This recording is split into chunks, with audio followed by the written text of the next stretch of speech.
नमस्कार, स्वागत है आपका। मैं हूं आपके साथ दिनेश अवस्थी। उत्तर प्रदेश के विधानसभा चुनाव में इस बार समीकरण बदलते नजर आ रहे हैं। इन्हीं में से एक ये है कि अब तक राजनीतिक परिदृश्य में पीछे रही कांग्रेस इस बार फ्रंट फुट पर दिखाई दे रही है। ये कांग्रेस की राष्ट्रीय महासचिव प्रियंका गांधी के मोर्चा संभालने के बाद दिख रहा है। पहले उन्नाव रेपकांड और उसके बाद लखीमपुर खीरी केस में प्रियंका गांधी ने जिस तरह से योगी सरकार की घेराबंदी की है, उसके बाद जनता की लड़ाई में बाकी विपक्षी दल पीछे रह गए हैं।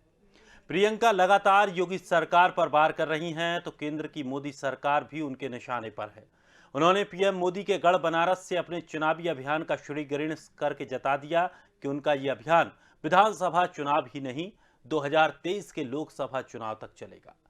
तो प्रियंका के चुनाव अभियान में कितना दम है और उत्तर प्रदेश में कांग्रेस को इससे कितनी संजीवनी मिलेगी और विपक्ष की लाइन में कांग्रेस का कौन सा स्थान रहेगा, इन्हीं सवालों को आज हम तलाशेंगे, इन्हीं पर आज हम चर्चा करेंगे। लेकिन उससे पहले आपको सुना देते हैं कि प्रियंका गांधी ने क्या कुछ कहा है। उन मामलों में भी भाजपा के एक पूर्व विधायक, भाजपा के एक प्रधान के बेटे, भाजपा के एक कार्यकर्ता, तीनों मामलों में वे इन्वॉल्व थे। उसके बाद कोरोना हुआ।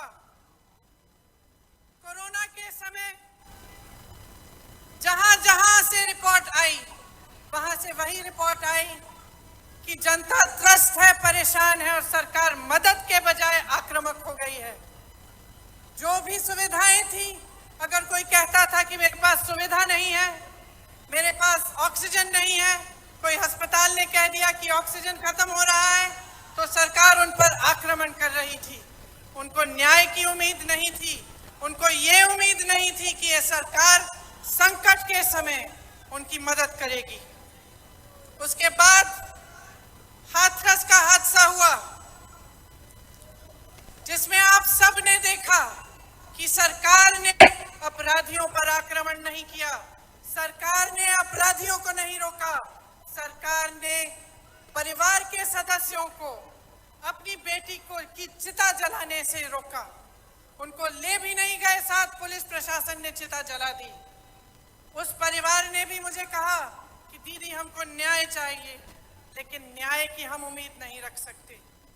उन मामलों में भी तो प्रियंका गांधी लगातार अब बीजेपी पर हावी नजर आ रही हैं और बीजेपी के साथ साथ उत्तर प्रदेश में भी कांग्रेस में एक जान फूंकने का काम कर रही हैं, जिससे अब लगने लगा है कि लगभग 30 साल पहले डूबी हुई कांग्रेस का उदय एक बार फिर से नए तरीके से प्रियंका गांधी करवा रही हैं। और वो बड़ा ये महत्वपूर्ण सवाल है कि आखिर अब जब कांग्रेस इतनी आक्रामक दिखाई दे रही है उत्तर प्रदेश में, तो अब उसका कौन सा स्थान विपक्ष के तौर पर देखेंगे। तमाम इन्हीं विषयों पर आज हम चर्चा करने वाले हैं। मेहमानों से आपका परिचय कराता हूं। मेहमान हमारे साथ राघवेंद्र सिंह, नेता बीजेपी, शौकत अली, समाजवादी पार्टी से प्रवक्ता हैं, मोहम्मद इरफान, विचारक, कांग्रेस से। बहुत बहुत स्वागत है सभी मेहमानों का हमारे खास कार्यक्रम में। सबसे पहले मेरा सवाल इरफान जी आपसे है। जिस तरह से अब कांग्रेस को लेकर के स्थिति उत्तर प्रदेश में दिख रही है, जहां पहले ये माना जा रहा था कि कांग्रेस बिल्कुल उत्तर प्रदेश में से समाप्त हो चुकी है, कोई वर्चस्व कांग्रेस का नहीं रहा है, लेकिन जिस तरह से प्रियंका गांधी ने मोर्चा संभाला है, कहीं ना कहीं कांग्रेसियों में जान फूंकने का काम कर रही है। कितना बेहतर कांग्रेस उत्तर प्रदेश में अब अपने आप को महसूस कर रही है? पार्टी उत्तर प्रदेश के अंदर जब ये देखा गांधी नेहरू परिवार ने कि उत्तर प्रदेश के अंदर जो है गरीब किसान और नौजवान हाशिए पर जा रहा है और समाज के अंदर सांप्रदायिक शक्तियों का के साथ साथ जो है अपराधियों का बोलबाला जब बढ़ता चला जा रहा है, तो प्रियंका गांधी ने मोर्चा संभाला कि उत्तर प्रदेश को इन अपराधियों और गुंडों से बचाना है। इसलिए प्रियंका गांधी जी पूरे उत्तर प्रदेश के अंदर जो है वो इनके खिलाफ एक मुहिम जो चला रही हैं, इनको भगाने का काम कर रही हैं प्रियंका जी। चलिए शौकत अली साहब, विपक्ष को लेकर के अगर उत्तर प्रदेश में बात की जाए तो अभी समाजवादी पार्टी एक मजबूत विपक्ष के तौर पर है। पिछली बार कांग्रेस और समाजवादी पार्टी ने गठबंधन भी किया, लेकिन वो जो प्रयोग है वो सफल नहीं रहा।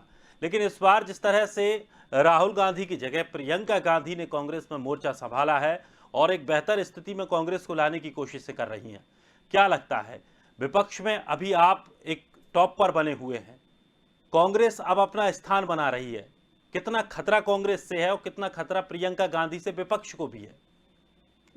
दिनेश जी, देखिए, आपने स्वयं इस बात को दोहरा दिया कि मजबूत विपक्ष अगर कोई उत्तर प्रदेश में है तो समाजवादी पार्टी, और उत्तर प्रदेश की जनता भी हम पे भरोसा करने का काम करती है। देखिए, विपक्ष की भूमिका तभी संपूर्ण उत्तर प्रदेश में बराबर की हो पाती जब हम कहते कि आप भी कहते और कि मजबूत भूमिका में आप नहीं है। उत्तर प्रदेश की जो मौजूदा सरकार है वो भी इस बात को जानती है कि अगर हमारी कमियों को कोई उजागर सही तरीके से कर पाएगा तो समाजवादी पार्टी कर पाएगी, और उत्तर प्रदेश की जनता भी इस चीज को बखूबी समझ पा रही कि अगर भारतीय जनता पार्टी की गलत नीतियों तक हम तक कोई पहुंचा रहा है तो समाजवादी पार्टी। इसलिए उत्तर प्रदेश की आवाम आज भरोसा कर रही है समाजवादी पार्टी पे, और मुझे उम्मीद है, आपके चैनल पे एक चीज कहना चाहता हूं कि जिस तरह उत्तर प्रदेश की जनता ने समाजवादी पार्टी पे भरोसा किया तो आने वाला वो समय दूर नहीं कि समाजवादी पार्टी आने वाले चुनाव में सत्ता में।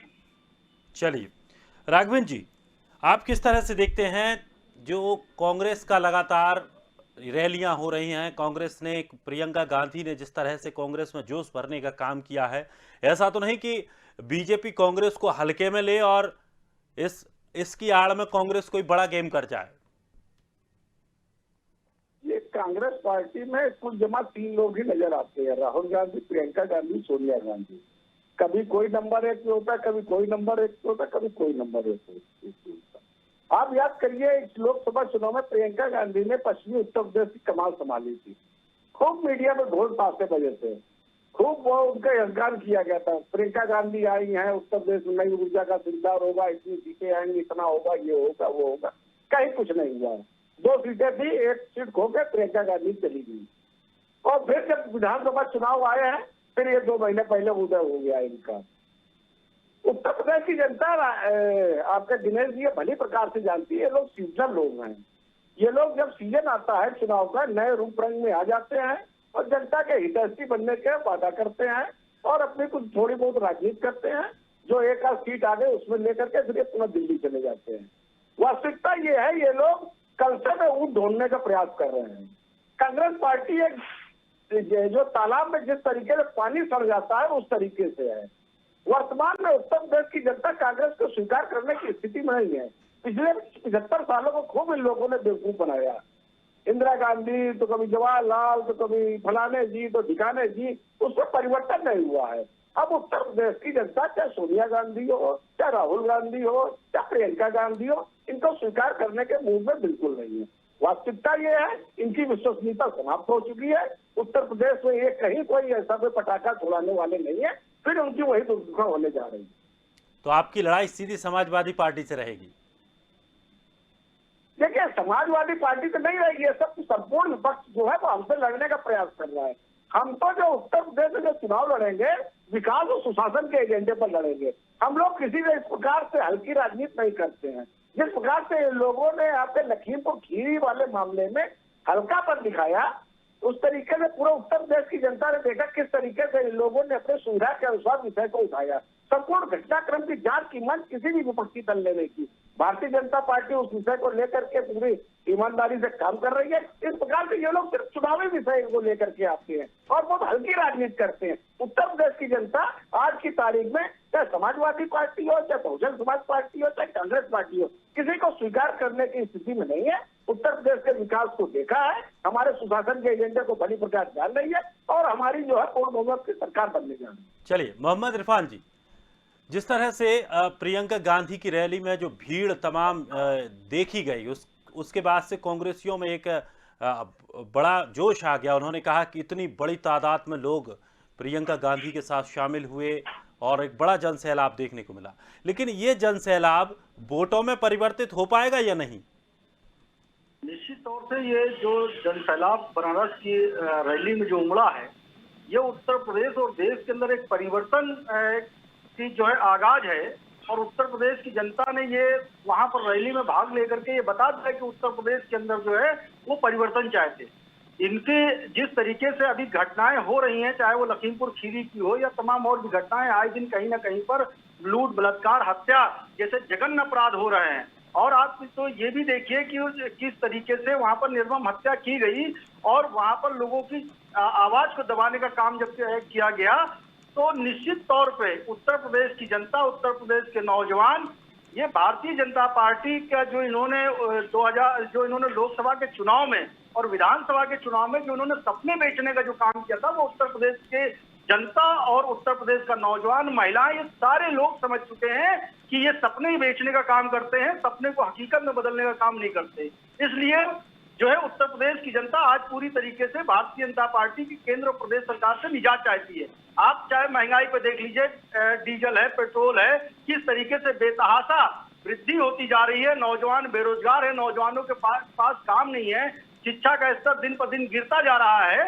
इस तरीके से ये लोग काम कर रहे हैं और बता रहे हैं कि उत्तर प्रदेश के लोग जो है इनको पुनः सत्ता में लेकर के आएंगे। अगर पुनः सत्ता में लेकर के आना होता तो जिस तरीके से आप देख रहे हैं, जिस तरीके से कांग्रेस से लोग भयभीत है। जब प्रियंका गांधी कहीं पर निकलती, उससे पहले उनको अरेस्ट करने का काम किया जाता है। कांग्रेस के नेताओं के ऊपर दमनात्मक रवैया अपनाया जा रहा है। उत्तर प्रदेश की जनता जो आवाज महंगाई के खिलाफ, जो भी आवाज उठाना, सरकार के खिलाफ आवाज उठाने का काम कर रही है, उनको दबाने की कोशिश की जा रही है और ये पूरी तरीके से बेनकाब हो चुके हैं उत्तर प्रदेश के अंदर। चलिए शौकत जी, जिस तरह से बात कही जा रही है और ये राजनीतिक गलियारों में ये चर्चा है कि कांग्रेस 2022 पर इतना ज़्यादा उसका फोकस नहीं है, उसका ज़्यादा फोकस लोकसभा चुनाव को लेकर है। अभी से एक ऐसा माहौल बनाया जाए कि लोकसभा चुनाव तक कम से कम कांग्रेस के प्रति जो स्थिति कांग्रेस की खराब हो गई थी, अब वो मजबूत हो पाए।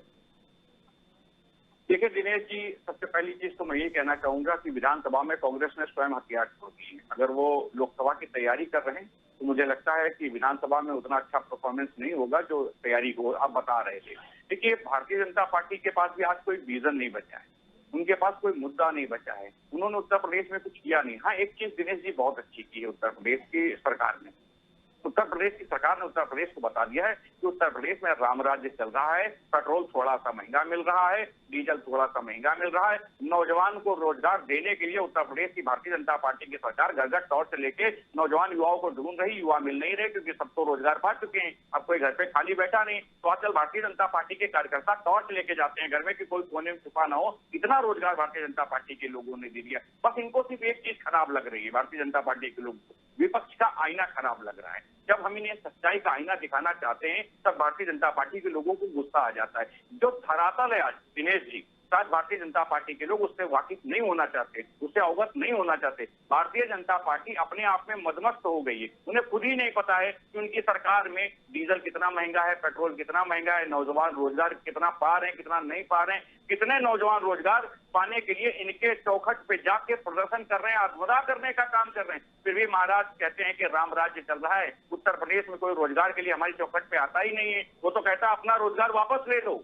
इस तरह हमारी चौखट पे आके कहता है हमारे पास भर गया रोजगार, हम घर में रखा नहीं जा रहा। और पेट्रोल महाराज आपने इतना फ्री दे दिया है कि गाड़ियां लोगों ने घर पे खड़ी कर दी है। वो कहते हैं पेट्रोल का क्या करें, हमारे पास कोई और टैंक नहीं है जिसमें हम भरवा पाए। इतना फ्री उत्तर प्रदेश की सरकार पेट्रोल देने का काम कर रही। किसानों को इतना डीजल फ्री देने का काम कर रही कि किसान चौराहे पे आके प्रदर्शन कर रहे हैं, सड़कों पे आके प्रदर्शन कर रहे हैं, कह रहे हैं महाराज अपना डीजल वापस ले लो, हमें नहीं दिया, आपका डीजल बहुत फ्री हो गया है। अरे महाराज, सच्चाई का आईना देखिए और देखिए उत्तर प्रदेश की हालत आपने क्या कर दी। नौजवान के पास रोजगार नहीं, उत्तर प्रदेश महंगाई से जूझ रहा है, उत्तर प्रदेश भ्रष्टाचार से जूझ रहा है, अपराध की तो प्रकाष्ठा पार हो गई है। दिनेश जी, शायद आपको जानकारी ना हो कि पिछले बसपा शासनकाल में भी हम लोगों ने देखा है कि जेलों में भी हत्याएं होती थी। अब जेल में हत्या नहीं होती, अब जेल में गैंगवार होता है, बांदा में गैंगवार होता है, जेलों में हत्याएं होती हैं, सड़कें सुरक्षित नहीं। और दुर्भाग्य की बात दिनेश जी ये है कि उत्तर प्रदेश का मुखिया सनातन धर्म का अगुवा है। और उस दुर्भाग्य की बात यह कि उत्तर प्रदेश की राजधानी में सनातन धर्म के अगुवाओं की हत्या हो जाती है, जबकि उत्तर प्रदेश का मुखिया को सनातन धर्म का अगुवा हो। और ऐसे अगुवा की हम क्या बात करें जिनके शासनकाल में खुद सनातन धर्म की अगुवाओं की हत्या हो रही हो। महिलाएं न्याय मांगते मांगते उत्तर प्रदेश की राजधानी आ गई, आत्मदाह कर रही है, उन्हें न्याय नहीं मिल पा रहा। और फिर भी भारतीय जनता पार्टी के लोग कहते हैं कि उत्तर प्रदेश में राम राज्य चल रहा है, उत्तर प्रदेश बहुत अच्छा चल रहा है। ऐसे राम राज्य की कल्पना मुझे लगता है किसी ने नहीं की थी। उत्तर प्रदेश में महिलाएं न्याय मांगते मांगते उत्तर प्रदेश की राजधानी में आके जान दे दें, ऐसा राम राज्य नहीं चाहिए महाराज। वो पुराना ही हमें राज्य चाहिए जिसमें सब लोग सुरक्षा की भाव से थे, कम से कम स्वास्थ्य व्यवस्था ठीक थी, शिक्षा ठीक थी, व्यवस्थाएं सही थी। ऐसा राम राज्य दे दिया आपने उत्तर प्रदेश को कि नौजवान सड़कों पे आ गया है। राघवेंद्र जी, देखिए, भारतीय जनता पार्टी ने कोई काम नहीं किया है। जिस प्रकार से ये बता रहे हैं, वास्तविकता ये हमने 4.5 लाख से ऊपर सरकारी नौकरियां दी हैं। समाजवादी पार्टी के 2 कार्यकाल जोड़ लीजिए, चाहे बहुजन समाज पार्टी के 2 कार्यकाल जोड़ लीजिए, दोनों कार्यकालों में इतनी सरकारी नौकरियां नहीं दी गई हैं। 3.5 लाख हमने संविदा के आधार पर नौकरियां दी हैं। आजादी से लेकर के अभी तक उत्तर प्रदेश से मात्र 17 मेडिकल कॉलेज थे। अब मेरी बात हो जाने दीजिए, आप लोग हमारे ऊपर आरोप है। अब सुन लें, आप लोग यही करते हैं, डिस्टर्ब करते हैं, बात नहीं सुनते हैं। हम लोग विकास के एजेंडे पर ही चुनाव लड़ेंगे, आप लोगों को नस्तानाबूद करेंगे। आजादी से लेकर अभी तक मात्र सरकारी जो मेडिकल कॉलेज थे उत्तर प्रदेश में 17 सरकारी मेडिकल कॉलेज थे। हमने 4.5 साल में 32 मेडिकल कॉलेज बनवाने का काम किया है, जो अगले 1-2 महीने में बड़े पैमाने पर बन करके तैयार हो रहे हैं। और मोदी के माध्यम से 5,000 करोड़ का रेट किया है। 25 लाख रोजगारों लोगों को रोजगार मिलेगा। 5 एक्सप्रेसवे का निर्माण हो रहा है। 10 महानगरों में मेट्रो कराने का काम हो रहा है, जिसमें आगरा और कानपुर में मेट्रो का काम पूरा हो चुका है। 15 एयरपोर्ट बन रहे हैं, 5 इंटरनेशनल एयरपोर्ट बन रहे हैं। एमएसएमई सेक्टर में लगभग 2 करोड़। बात तो सुनिए, अरे बात सुनिए, थोड़ा धैर्य करिए। मैं विकास से बता रहा हूँ, हमारे जो 2017 में बेरोजगारी दर उत्तर प्रदेश की 17% थी, अब घटकर 6% रह गई है। आप लोग यही करते हैं। आप लोग की सरकारें देखी थी, ऐसा कोई 13 दिन नहीं होता था जब उत्तर प्रदेश में दंगे नहीं होते थे। मैंने याद है, ये मुजफ्फरनगर दंगे में 62 लोगों की हत्याएं हो गई थी और लाखों लोग घर छोड़ के भाग गए थे। आप लोग सरभई में मुलायम सिंह यादव का जन्मदिन मना रहे थे, उनको विदेशों में बग्घी मंगा करके स्वागत कर रहे थे। 500 करोड़ रुपए के जनता के पैसे का आप लोगों ने दुरुपयोग किया था। आप लोगों ने उत्तर प्रदेश को अराजकता की आग में जलाने का काम किया है। राजनीति का अपराधीकरण आप ही लोगों ने किया है। अरे शर्म करिए, अरे कुछ शर्म करिए। आप लोग इसी तरीके से डिस्टर्ब करते हैं। आप लोग इसी तरीके से प्रदेश की जनता है, 2 महीने में चुनाव होने जा रहा है, आप लोगों को दर्पण दिखाने का काम करेगी। कॉलेज कहाँ बने हैं बताना नहीं चाहते आप, दिनेश जी, बताना नहीं चाहते आप दिनेश जी, जरा काम करिए। जब ये बोलना तो मैंने बिल्कुल नहीं बोला। मैं सिर्फ इतना बोलना चाहता हूँ, ये पूरे देश की जनता जान चुकी है, उत्तर प्रदेश की जनता जान चुकी है कि किस तरीके से आपने कितने मेडिकल कॉलेज और बनाए हैं। उत्तर प्रदेश की जनता जान चुकी है आप लोगों ने उत्तर प्रदेश में कितना लगाया है, कितना भाईचारा किया है, कितनी आर्यता फैलाई है, कितना राजनीति का प्राधिकरण किया है, कितना निरस्तीकरण का पता नहीं है। अरे बैठिए, आप लोग धैर्य से बैठिए। आप लोग राजनीति लायक नहीं है। लखीमपुर खीरी के वाले मामले में हिंदुस्तान करने में आप लोगों को कसरत हो रही है क्या? आप लोग उत्तर प्रदेश को दंगे की आग में झोंकना चाहते थे। योगी आदित्यनाथ जी ने पूरी ऊर्जा से पूरी तत्परता से उस पर लगाम लगाई। आप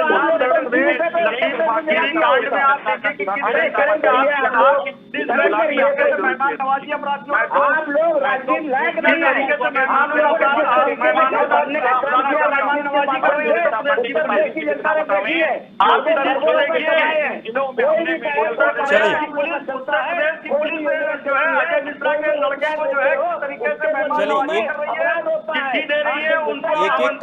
एक एक करके अगर अपनी बात रखेंगे तो बेहतर होगा। बाद में देखा गया कि 302 के मुकदमे में उत्तर प्रदेश की पुलिस जो है वो जाकर के वहां पर उनको मेहमान नवाजी करती है और गिरफ्तार नहीं करती है। अगर सुप्रीम कोर्ट ने संज्ञान न लिया होता तो उत्तर प्रदेश के अंदर इनको जो है गिरफ्तारी नहीं हुई होती।